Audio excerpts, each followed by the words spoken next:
Nifty alpha 50 index से Brightcom group को बाहर निकाला। Hi, this is Dev and watching traders diary. और आज हम बात करने वाले हैं ब्राइटकॉम ग्रुप के स्टॉक के ऊपर।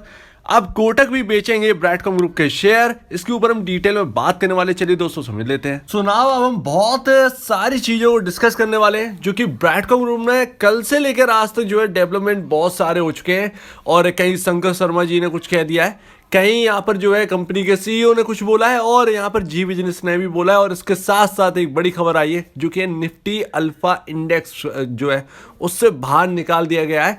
तो हम इसको समझते हैं कि ये निफ्टी अल्फा इंडेक्स जो है वो उसका कितना मायना जो है वो रखता था भाई, और ब्राइटकॉम ग्रुप की उसमें पोजीशन क्या थी। साथ साथ एक सबसे बड़ी बात यह है कि कोटक को अब बेचने की क्या नौबत आ गई कि कोटक के पास जो शेयर है ब्राइटकॉम ग्रुप के, तो वो बेचे जाएंगे। अब इसके ऊपर डिटेल में समझते हैं। तो निफ्टी अल्फा 50 इंडेक्स है, और ये है क्या, ये जिस तरीके से आपका निफ्टी 50 है ना, उसी तरीके से निफ्टी अल्फा 50 इंडेक्स है। और निफ्टी के अंदर आपको पता होगा कि 50 पूरे मार्केट में जितने कंपनीज लिस्टेड हैं उनमें से जो हाईली जो आपकी लार्ज कैप कंपनीज हैं उनको शामिल किया जाता है निफ्टी 50 में, ठीक है ना।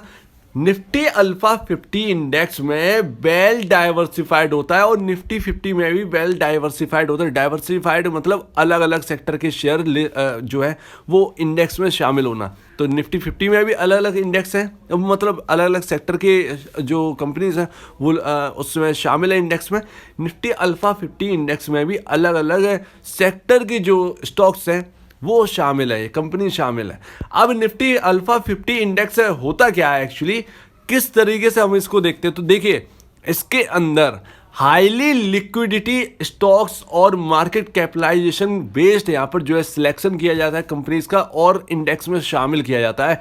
इसका मतलब ये है कि आपके स्टॉक्स ना जो शामिल होंगे उसमें लिक्विडिटी बनी होगी, उसमें लिक्विडिटी की बिल्कुल भी कमी नहीं होगी। जैसे हम कई कंपनीज के स्टॉक्स में देखते हैं कि लिक्विडिटी कमी है, बहुत ज़्यादा वॉल्यूम नहीं होता है।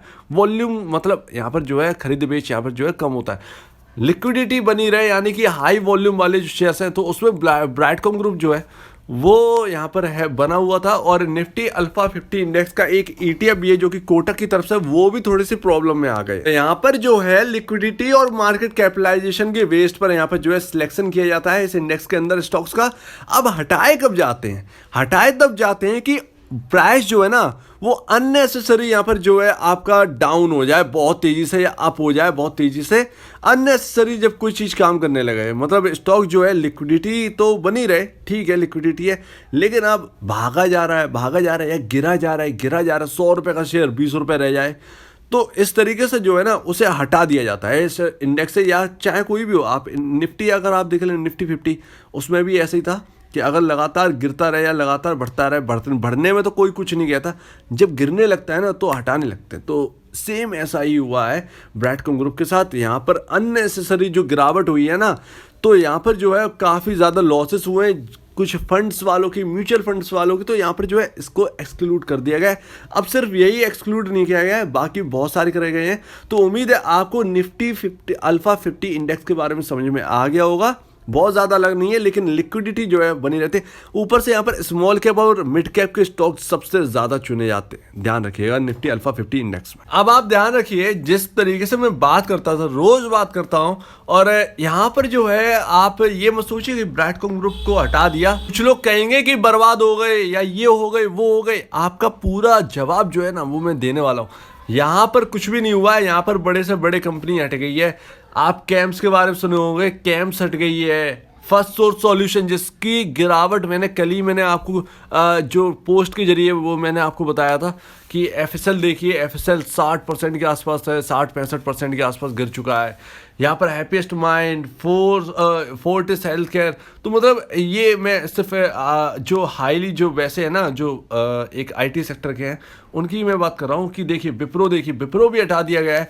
तो इस तरीके से तो विप्रो में जो है अननेसेसरी यहाँ पर जो है बहुत ज़्यादा गिरावट हो गई थी, इसलिए विप्रो भी बाहर है। हैप्पीएस्ट माइंड आप जानते हैं कि अननेसेसरी इसमें भी गिरावट हो गई है। अननेसेसरी क्या एक्चुअली इसमें इसके फंडामेंटली इतने महंगे थे तो वो भी गिरा दिए गए भाई, मतलब हटा दिए गए हैं।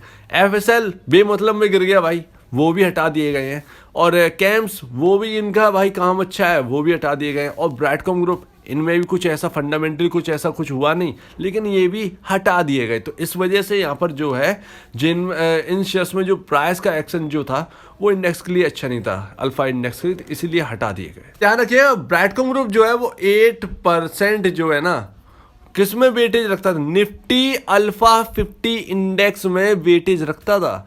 और कोटक का जो अल्फा इंडेक्स है, कोटक का जो ETF है अल्फा निफ्टी अल्फा ETF, तो उसमें ब्रैडकॉम ग्रुप के शेयर जो है ना वो यहाँ पर खरीदे गए थे, यहाँ पर लिया गया था ब्रैडकॉम ग्रुप को, और ETF में आपका जो है पोर्टफोलियो में शामिल किया गया था। अब हटने से क्या होगा कि कोटक को बेचने पड़ सकते हैं, और कोटक को बेचने ही पड़ेंगे, ऐसी खबरें चल रही हैं। तो कोटक जब बेचेंगे ना तो छोटी मोटी क्वांटिटी नहीं होगी, एक बड़ी क्वांटिटी होगी, तो ध्यान रखिए, तो प्रेशर जो है ना वो बनेगा। तो अभी देखिए बहुत सारे ट्वीट आए हैं, मैं जल्द से जल्द बता देता हूँ कि यहाँ पर शंकर शर्मा जी ने यहाँ पर कहा है कि शॉर्ट टर्म पेन है। ध्यान रखिए, जैसे कि मैं हमेशा आपसे कहता रहा हूँ कि शॉर्ट टर्म पेन है, फंडामेंटल में कोई दिक्कत नहीं है, ऐसी कोई न्यूज़ एक्चुअली है ही नहीं कि शेयर को इतना डाउन ले आए, समझिएगा। तो ये सिर्फ और सिर्फ है, यहाँ पर जो गिरावट है वो सिर्फ हो रही है, लेकिन कोई विदाउट एनी रीज़न। तो शंकर शर्मा जी की बात समझिए, शॉर्ट टर्म पेन है, पूरे मार्केट में ओवरऑल पेन है। ऐसा कुछ विप्रो के साथ भी नहीं हुआ था, लेकिन विप्रो देखिए कहाँ है, ऐसा कुछ FSL के साथ भी नहीं हुआ था कि भाई इतना नीचे आया, लेकिन वो नीचे है, तो इसको आपको मानना पड़ेगा, ठीक है ना। तो ये मार्केट की चीज़ है, कंपनी से कोई लेने देना नहीं। स्टॉक एक अलग चीज़ होती है, कंपनी एक अलग चीज़ होती है। आपके SKR जो आपके जो यहाँ पर CEO हैं, फाउंडर है इस कंपनी के, तो उन्होंने क्या कहा, उन्होंने कहा है कि जल्द से जल्द सब कुछ ठीक हो जाएगा, उनकी बात पर विश्वास रखिए। और प्लस यहाँ पर जी बिजनेस ने आज इसके ऊपर दोबारा कवरेज स्टार्ट की है, और जी बिजनेस ने यहाँ पर क्या कहा है, जी ने कहा है कि जो भी प्रॉब्लम थी बोनस की, बस वही प्रॉब्लम थी, अदरवाइज स्टॉक के फंडामेंटल जो है वो बहुत मजबूत है। कोई भी ऐसी कोई प्रॉब्लम, कोई भी ऐसी कोई न्यूज़ नहीं है जिसकी वजह से इस शेयर में इतने तेज मार काट चल रही हो, इतनी तेज जो गिरावट है वो चल रही हो, तो कोई भी नहीं। अदरवाइज यहाँ पर फंडामेंटली बहुत बहुत बहुत स्ट्रॉन्ग है। और जैसा कि मैं हमेशा आपको बताते रहा हूँ, जैसे जब मोटिवेट किया है भाई, यहाँ पर आपका पी रेशियो देखिए अब से मात्र 7.76 का ही रह गया है, और इंडस्ट्री भी 27.18 है। तो इस बात को समझिए ज़रा, और थोड़ा सा इस पर जो है गौर करके चलिए। आपका बुक वैल्यू पर शेयर 26.50 है, ध्यान रखिएगा, 26 रुपये 50 पैसे, और आपका स्टॉक 34 रुपये पर आ चुका है। तो एकदम बुक वैल्यू के तकरीबन करीब आ ही चुका है। लेकिन मुझे लगता है कि जिस तरीके से जो गिरावट जो चल रही है ना, ये गिरावट भले ही 20 रुपये तक हो, लेकिन शायद ये आखिरी गिरावट होगी।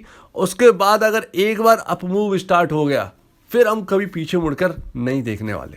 कहेंगे 20 रुपये क्यों कह रहे हो, 20 रुपये इसलिए कह रहे हैं क्योंकि कल ही मैंने आपको बताया था कि अगर ये 37.95 का लेवल जो है ना वो ब्रेक अगर हो गया, तो सीधे जो आपका जो लेवल है, अगर ये लाइन ब्रेक हो जाती तो इधर किधर भी सपोर्ट नहीं है चार्ट के हिसाब से, सिर्फ एक ही जगह है, वो है 28 रुपये का।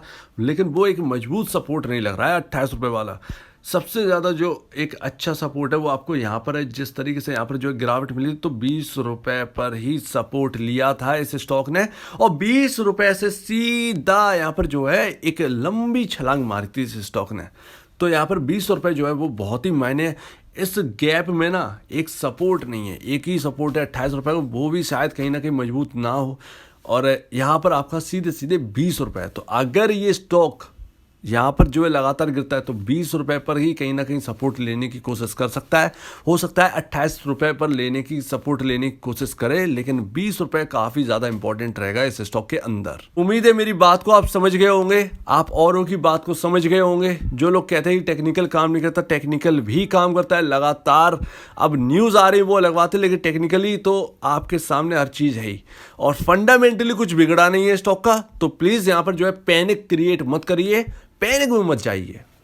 तो अगर आपको इस वीडियो में कोई प्रॉब्लम, कुछ पूछना है, कुछ बताना है, कुछ कहना है, तो प्लीज़ कमेंट सेक्शन में कहिएगा। और आप दीजिए मुझे ज़्यादा वीडियो देखने के लिए बहुत बहुत धन्यवाद दोस्तों।